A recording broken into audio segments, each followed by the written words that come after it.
Hi guys, നമസ്കാരം. എൻ്റെ പുതിയ വീഡിയോയിലോട്ട് നിങ്ങൾക്ക് എല്ലാവർക്കും സ്വാഗതം.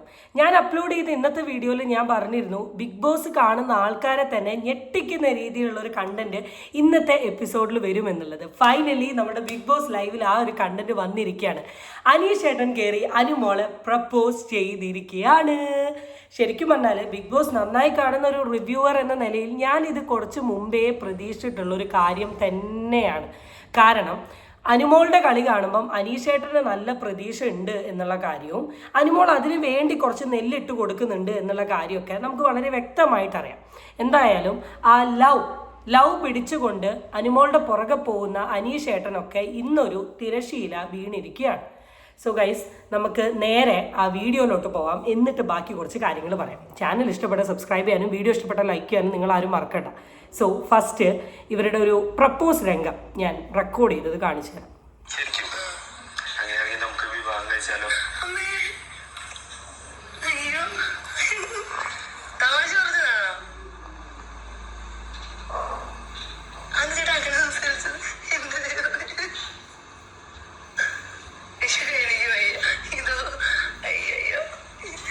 ശരിക്കും പറഞ്ഞാൽ അനുവിനെ സംബന്ധിച്ച് ഇതൊരു അത്ഭുതമാണ്. അനീഷിനെ സംബന്ധിച്ച് ഇത് അത്ഭുതമല്ല. അനീഷ് വളരെ ഓപ്പണപ്പായി ക്ലിയർ ആയിട്ട് പറഞ്ഞൊരു കാര്യമാണ്, എനിക്ക് ഈ പെർട്ടിക്കുലർ അനുമോളുടെ അടുത്ത് ചെറിയ രീതിയിൽ ഒരു ക്രഷ് ഉണ്ട് എന്നുള്ളത്. അത് സപ്പോർട്ട് ചെയ്തുകൊണ്ട് അനുമോൾ ഫുൾ ടൈം അനീഷിൻ്റെ കൂടെ നിൽക്കുകയും അനീഷ് ചെയ്യുന്ന എല്ലാ കാര്യങ്ങളും അക്സെപ്റ്റ് ചെയ്യുകയും ഒരുമിച്ച് ഫുഡ് കഴിക്കുകയും ഒരുമിച്ച് നടക്കുകയും സംസാരിക്കുകയും ചെയ്യുമ്പം അനീഷ് ഓട്ടോമാറ്റിക്കലി എന്താ കരുതുക, ആൾക്ക് ഇഷ്ടമാണെന്ന്. ആ ഒരു കോൺഫിഡൻസിലാണ് അനീഷ് അനുമോളോട് ചോദിക്കുന്നത്, എൻ്റെ സ്വഭാവത്തെക്കുറിച്ച് നിൻ്റെ ഒരു അഭിപ്രായം എന്താണ്. അനുമോൾ വളരെ വ്യക്തമായിട്ട് പറഞ്ഞു, നല്ല സ്വഭാവമാണ്, ആദ്യമൊന്നും കണ്ടപ്പോൾ എനിക്ക് ഇഷ്ടമല്ലായിരുന്നു, ഇപ്പം എനിക്ക് ഓക്കെയാണ്. അങ്ങനെയാണെങ്കിൽ നമുക്ക് കല്യാണം കഴിച്ചാലോ എന്നൊരു ചോദ്യം ചോദിച്ചപ്പം അനു റിയലി ഷോക്ക്ഡായി. കാരണം അനു എന്ന് പറയുന്ന വ്യക്തി ഇതൊരു പ്രാങ്കായിട്ട് എന്നെ പറ്റിക്കുകയാണോ, എന്നെ തമാശക്കുകയാണോ, എന്നെ കളിയാക്കുകയാണോ എന്നാണ് ചോദിക്കുന്നത്. കാരണം അനു ഇത് പ്രതീക്ഷിക്കുന്നില്ല. അനുവിന് ഇതിനെക്കുറിച്ച് ഒന്നും അറിയാത്ത പോലെയാണ് അനു ഇവിടെ പെരുമാറുന്നത്. അപ്പം ഞാൻ ഇവിടെ പേഴ്സണലി ഞാൻ അനുവിൻ്റെ സൈഡും അനീഷിൻ്റെ സൈഡും പറയല്ല. ആദ്യം തന്നെ ബിഗ് ബോസിൽ ഇത്രയും എപ്പിസോഡ് നിൽക്കുമ്പം നമ്മൾക്കൊരു വ്യക്തിൻ്റെ അടുത്ത് ഒരു മെൻ്റലി അല്ലെങ്കിൽ ഫിസിക്കലി കണക്ഷൻ തോന്നുക എന്ന് പറയുന്നത് തെറ്റായിട്ടുള്ളൊരു കാര്യമല്ല. ആർക്ക് വേണമെങ്കിലും എപ്പോൾ വേണമെങ്കിലും എങ്ങനെ വേണമെങ്കിലും തോന്നാം. അതാണ് ഇവിടെ അനീഷ് എന്ന് പറഞ്ഞ വ്യക്തിക്ക് അനുവിനോട് തോന്നിയത്. അനുവിൻ്റെ അടുത്തത് പറഞ്ഞ സമയം തന്നെ അനു അത് വളരെ സീരിയസ് ആക്കി എടുക്കണമായിരുന്നു. പകരം അനു ചെയ്ത കാര്യം എന്താണ്, അനു കുറച്ചും കൂടെ അനീഷേട്ടനെ കളിപ്പിക്കുന്ന രീതിയിൽ പല കാര്യങ്ങളും കാണിച്ചു. അനുവിന് അതൊരു തമാശയാണെങ്കിൽ അനീഷിനത് തമാശയായിരുന്നില്ല. അനീഷിൻ്റെ ഇമോഷൻ വെച്ചാണ് അനുമോൾ അവിടെ കളിച്ചത്. അപ്പോൾ ഓട്ടോമാറ്റിക്കലി അനീഷ് എന്ന് പറയുന്ന വ്യക്തി അനുമോളുടെ ആ ഒരു സാധനത്തിൽ വീണ് പോയി. അതാണ് ഇപ്പോൾ ഇവിടെ മെയിനായിട്ട് ഉണ്ടായിട്ടുള്ളത്. എന്തായാലും ബാക്കി കാണാം.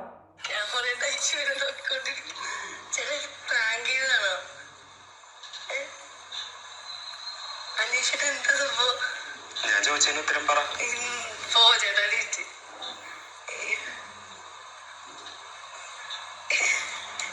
എനിക്കറിയാം ബിഗ് ബോസ് വിളിച്ചിട്ട് പ്രാങ്ക് ചെയ്തല്ലേ. ഈ ഒരു സാധനം അനു പറയുന്നത് എന്തുകൊണ്ടാന്ന് വെച്ചാൽ അനുവിൻ്റെ മനസ്സിലോ അല്ലെങ്കിൽ ഒരു പോയിന്റ് പോലും അനു ഒരിക്കലും ഈ പെർട്ടിക്കുലർ വ്യക്തിനെ സംശയിക്കുന്നില്ല. കാരണം അല്ലെങ്കിൽ അനു ഈ പെർട്ടിക്കുലർ വ്യക്തിനെ ആ കണ്ണിൽ കണ്ടിട്ടില്ല. അതുകൊണ്ട് തന്നെയാണ് അനു ഇതൊരു പ്രാങ്ക് ആണോ, എന്നെ പറ്റിക്കുകയാണോ എന്ന് ചോദിക്കുന്നത്. അപ്പം ഞാൻ ആലോചിക്കുന്നത്, പിന്നെ എന്ത് കണ്ടിട്ടാണ് അനു എന്ന് പറയുന്ന വ്യക്തി ഈ വ്യക്തിൻ്റെ അടുത്ത് ഇങ്ങനെ കാര്യങ്ങൾ കാണിച്ചത്? ഇങ്ങനെ കാണിക്കലും പിന്നെ ഇങ്ങനെ കാണിക്കലും ഉമ്മ കൊടുക്കലും പിന്നെ ആ ഒരു ചിരി കളി ഈ സാധനങ്ങളൊക്കെ എന്തിൻ്റെ ബേസിസിലാണ്? ഗെയിമാണ്. നമുക്ക് ഈ ഗെയിം കാണിക്കാം. നമ്മളോട് തീരെ താല്പര്യമില്ലാത്ത ഇഷ്ടമില്ലാത്ത ഒരു വ്യക്തിയുടെ മുമ്പിലാണെങ്കിൽ ഇറ്റ് വാസ് ഫൈൻ. പക്ഷെ നമ്മളോട് ഇഷ്ടമാണ് പബ്ലിക് പ്ലാറ്റ്ഫോമിൽ വന്ന് തുറന്ന് പറഞ്ഞൊരു മനുഷ്യൻ, അതും അനീഷ് എന്ന് പറഞ്ഞ വ്യക്തിക്ക് സ്ത്രീകളോട് തന്നെ എഗെയിൻസ്റ്റ് ആയി നിന്നൊരു മനുഷ്യനാണ് ഇപ്പം അനുമോളുടെ പുറകെ പോകുന്നത്. ആൻഡ് ഇത് പറഞ്ഞതിന് ശേഷം അനീഷ് കുറച്ച് ഓവർ കെയറും ഒരു ഓവർ പ്രൊട്ടക്ഷനും ഓവർ കൺസേണും ഈ തരത്തിലുള്ള എല്ലാ ഇമോഷനും അനുമോളുടെ അടുത്ത് അധികം കാണിക്കുന്നുണ്ട്. അതിൽ നിന്നൊക്കെ അനുമോൾക്ക് ശരിക്കും പറഞ്ഞാൽ നന്നായി മനസ്സിലാക്കാവുന്നേ ഉണ്ടായിരുന്നുള്ളൂ. കോൺവെർസേഷൻ ഫ്രണ്ടോട്ട് പോകുന്ന സമയത്ത് അനുമോൾ കുറച്ച് കാര്യങ്ങൾ പറയുന്നുണ്ട്, അതൊന്ന് കേൾക്കാം. ചെയ്തു തീർക്കാനായിട്ട് ഇപ്പൊ കല്യാണത്തെ പറ്റി ചിന്തിക്കുന്നില്ല. പിന്നെ എനിക്കൊരു അഫയർ ഉണ്ടായിരുന്നു, അത് പൊട്ടി പാളിഷായി. അപ്പൊ അതോടുകൂടി ഞാൻ വെച്ച് നിർത്തിയതാ. കല്യാണമേ ഞാൻ വെച്ച് നിർത്താന്ന് തീരുമാനിച്ചതാ. പിന്നെ വിചാരിച്ചു അമ്മയുടെ അച്ഛൻ്റെ ഏറ്റവും വലിയ ആഗ്രഹമാണ് എന്റെ കല്യാണം എന്നുള്ളത്. അപ്പം അവര് ജീവിച്ചിരിക്കുമ്പോൾ അത് നടത്തി കൊടുക്കണമെന്ന് എനിക്ക് ഭയങ്കര ആഗ്രഹമാണ്. അപ്പം അനുമോള് വളരെ വ്യക്തമായിട്ട് ആളുടെ സാഹചര്യം പറയുകയാണ്. എനിക്ക് ഇത്ര ഏജാണ്, എനിക്ക് ലൈഫിൽ കുറേ കാര്യങ്ങൾ അച്ചീവ് ചെയ്യാനുണ്ട്, ഞാൻ കല്യാണത്തെക്കുറിച്ചൊന്നും ചിന്തിക്കുന്നില്ല, എനിക്കിതിന് പാസ്റ്റ് ഒരു റിലേഷൻഷിപ്പ് ഉണ്ടായിരുന്നു, അത് ബ്രേക്കപ്പായി, എനിക്കത് വലിയ ട്രോമയായിരുന്നു, ഇനി കല്യാണം പോലും വേണ്ട എന്നാണ് ഞാൻ തീരുമാനിച്ചത്. ആ ഒരു ടൈമിലാണ് അമ്മേൻ്റെയും അച്ഛൻ്റെയും ആഗ്രഹമാണ്. അപ്പം അനുവിൻ്റെ ഒരു പേഴ്സണൽ സൈഡ് വളരെ ഓപ്പണപ്പായിട്ട് അനീഷിൻ്റെ അടുത്ത് പറയുകയാണ്. പക്ഷേ അനീഷ് എങ്ങനെയാണ് ഇതിനെടുക്കുന്നത് എന്നുള്ളത് ഞാനിപ്പോൾ കാണിച്ചു തരാം. ചേർന്ന് വെച്ചു കൊടുത്ത വീടാണ് ട്രിവാൻഡ്രത്തുള്ള ഒരു വീട്. അവർക്ക് താമസിക്കണം. ഇപ്പൊ ഞാനും കൂടെ താമസിക്കുന്നേ ഉള്ളൂ, അമ്മയച്ഛനായിരുന്നാണ്. അപ്പൊ എനിക്കായിട്ട് ഇനി ഒരു വീട് വെക്കണം, പിന്നെ എന്റെ കാര്യങ്ങൾ നോക്കണം, പിന്നെ അങ്ങനെയൊക്കെ കല്യാണത്തിന് വേണ്ടിയിട്ടുള്ള അങ്ങനെയുള്ള കുറെ കാര്യങ്ങൾ നമുക്ക് ഉണ്ടല്ലോ. എനിക്ക് കുറച്ച് കാര്യങ്ങൾ ഞാൻ പ്ലാൻ ചെയ്ത് വെച്ചിട്ടുണ്ട്. വലിയ ചെറിയ രീതിയിൽ ഗുരുവായൂരുണ്ട്, താലിയിട്ട് അങ്ങനെയൊക്കെ ഉണ്ട്. അത് ഇപ്പൊ നടക്കില്ല.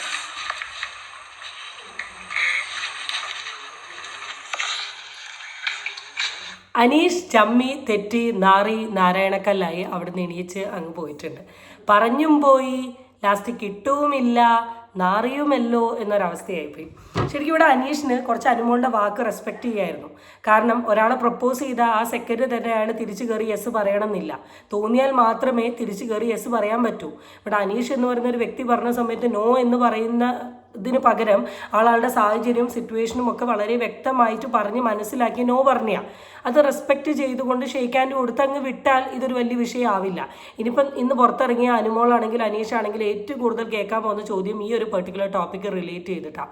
വളരെ മാന്യമായിട്ട് അനീഷ് വന്നിട്ട് അനുമോൾക്ക് നേരെ കയറി ഒരു ഷെയ്ക്ക് ഹാൻഡ് കൊടുത്തിട്ട് ഓക്കേടാ എനിക്ക് ഇങ്ങനെ ഒരു സാധനം തോന്നി, ഇത്ര ദിവസം നമ്മൾ ബിഗ് ബോസിൽ നിൽക്കുന്നതുകൊണ്ട് നിൻ്റെ കുറച്ച് സംസാരം കേട്ടപ്പോൾ തോന്നി, അത്രയേ ഉള്ളൂ. എനിവേ അങ്ങനെ ഒരു അറ്റാച്ച്മെൻറ്റ് ഇയാളുടെ സൈഡിലുണ്ടെങ്കിൽ ഓക്കെ ഫൈൻ, നോ പ്രോബ്ലം. ഇവിടെ ഈ ടോപ്പിക്ക് കഴിഞ്ഞു എന്ന് പറഞ്ഞു ഒന്ന് ഹഗ് ചെയ്ത് ഫ്രണ്ട്സ് എന്ന് പറഞ്ഞ് പോയിട്ടുണ്ടെങ്കിൽ this is gonna B one of the best episode. എന്നാൽ അതിന് പകരം ആളങ്ങ് തെറ്റി അങ്ങ് പോയി. മേ ബി ആളുടെ ഇമോഷൻ ആയിരിക്കാം. കാരണം ആൾ തിരിച്ചും എതിർത്തും ഒന്നും പറയാണ്ടാണ് ആൾ വളരെ ഇമോഷണലി വീക്കായിട്ട് ഇറങ്ങിപ്പോയത്. അങ്ങനെ പട്ടായ ഗേൾസ് അനുമോൾ തെറ്റി നിൽക്കുകയായിരുന്നു ആദിലേൻ്റെയും നൂറേൻ്റെയും അടുത്ത്. ശരി, എന്നാൽ ഈ ഒരു വിഷയം വന്ന സമയം ഇറ്റ് ഈസ് വെരി മാൻഡേറ്ററി അവരുടെ അടുത്ത് ഈ കാര്യങ്ങൾ പറയേണ്ടത്. അപ്പം അതിൻ്റെ ഭാഗമായിട്ട് അനുമോൾ അവരെ ആദിലേനെ വിളിച്ചിരുത്തി കുറച്ച് കാര്യങ്ങൾ പറയുന്നുണ്ട്. നമുക്ക് അതൊന്ന് കേൾക്കാം. മാറ്റമുണ്ടായി, പിന്നെ ആർക്കാണെങ്കിൽ ഇഷ്ടപ്പെടും. എന്നാ പിന്നെ നമുക്ക് വിവാഹം കഴിച്ചാലോ? ഞാൻ അങ്ങനെ ചോദിച്ചോളാം. ഞാൻ പറഞ്ഞ ചേട്ടൻ എന്തിനാ പ്രാങ്ക് ചെയ്യണമെന്നൊക്കെ ചോദിച്ചു. എനിക്ക് അങ്ങനെ പുള്ളി എന്നിട്ട് ഇങ്ങനെ ഇരുന്നിട്ട് പിന്നെ ചെക്ക എങ്ങനെ നിൽക്കുന്നുണ്ട്.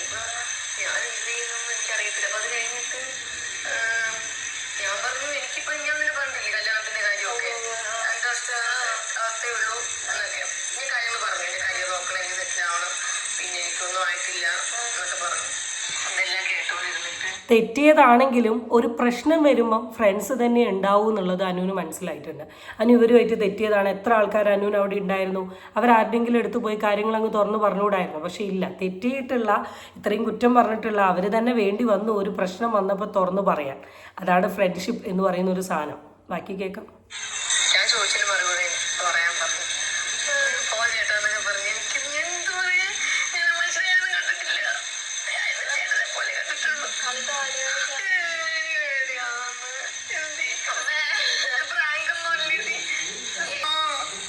എന്തോ എനിക്കറിയാം. ഇപ്പൊ പുള്ളിയുടെ സ്വഭാവം മാറിയപ്പോ നമുക്ക് എല്ലാവർക്കും ഇഷ്ടം തോന്നിയില്ലേ? അതന്നെ എനിക്കും തോന്നിയത്. അങ്ങനെ പറയല അനുചേച്ചി.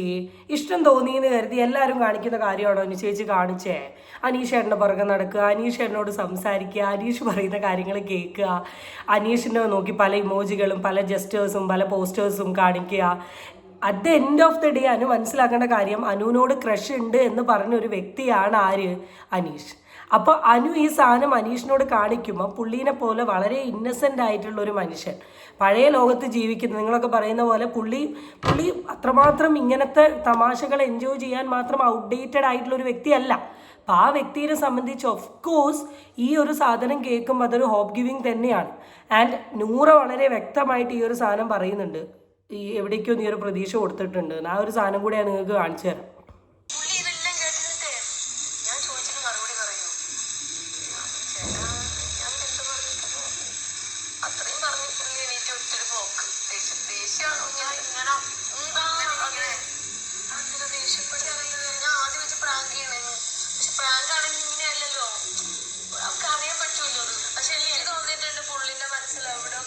ഇഷ്ടം തോന്നിയിട്ടുണ്ട്. പുള്ളി അത് ഞാനും വെയിറ്റ് ചെയ്തിരുന്നതിന് എനിക്കത് റിയാക്ഷൻ ആർക്ക് പുള്ളിക്ക് എനിക്ക് നിനക്ക് ചെറുതായിട്ടുണ്ടോ ഇനി അല്ല ഇവിടെ ബ്രദറായിട്ടാണ് കണ്ടിരിക്കുന്നത്. അങ്ങനെ തന്നെ നമുക്ക് നന്നാണോ എനിക്കങ്ങനെ തോന്നി ഇഷ്ടം തോന്നിയിട്ടില്ലല്ലോ. ഇഷ്ടം തോന്നി അതായത് ബ്രദർ എനിക്ക് തോന്നിയില്ല നീ ബ്രദറായിട്ട് ശ്രദ്ധിച്ചിട്ടില്ലേ മുമ്പത്തെ പോലെ വെറുപ്പിക്കലില്ല സംസാരിക്കുമ്പോഴൊന്നും ഓക്കെ അനു പറയുന്നത് വളരെ പെർഫെക്റ്റ് ആയിട്ട് മനസ്സിലാവുന്നുണ്ട്. ഇവിടെ ഇറ്റ്സ് അനീഷിൻ്റെ സൈഡും അനുവിൻ്റെ സൈഡിലും മിസ്റ്റേക്ക് ഉണ്ട് എന്നല്ല പറയുന്നത്. അനുവിന് have the right to say whether you love somebody or not. അതുപോലെ തന്നെ അനീഷ് പ്രപ്പോസും ചെയ്തു. ഇത് ഇനിയൊരു ഫർദർ ടോപ്പിക്കിലോട്ട് പോകാണ്ട് രണ്ടുപേരും കൈ കൊടുത്ത് ഈ വിഷയം അവിടെ സോൾവ് ചെയ്ത് ഫ്രണ്ടോട്ട് പോസിറ്റീവായിട്ട് പോയിട്ടുണ്ടെങ്കിൽ ദിസ് ടോപ്പിക് ഈസ് ഓവർ. അന്നേ ഞാൻ പറഞ്ഞ കാര്യമാണ്, അനീഷിന് ഇത് ഹോപ്പാണ്. അനീഷ് ഡെഫിനറ്റ്ലി റിയാക്ട് ചെയ്യും. ഈ ഹോപ്പിൻ്റെ പുറത്ത് കുറേ കാര്യങ്ങൾ കണ്ടന്റ് ചെയ്യാണ്ട് അനീഷ് ബിഗ് ബോസിൽ വെറും വാഴേനെ പോലെ നിൽക്കുന്നുണ്ട്. മേ ബി ഇന്ന് തൊട്ട് ഈ വാഴയ്ക്കൊരു തീരുമാനമായി. നാളെ മുതൽ the powerful Aneesh will come back എന്നൊരു ഹോപ്പോട് കൂടി ഞാൻ ഈ വീഡിയോ അവസാനിപ്പിക്കുകയാണ്. സോ അടുത്ത വീഡിയോ ആയിട്ട് നമുക്ക് വീണ്ടും കാണാം. Till then it's by.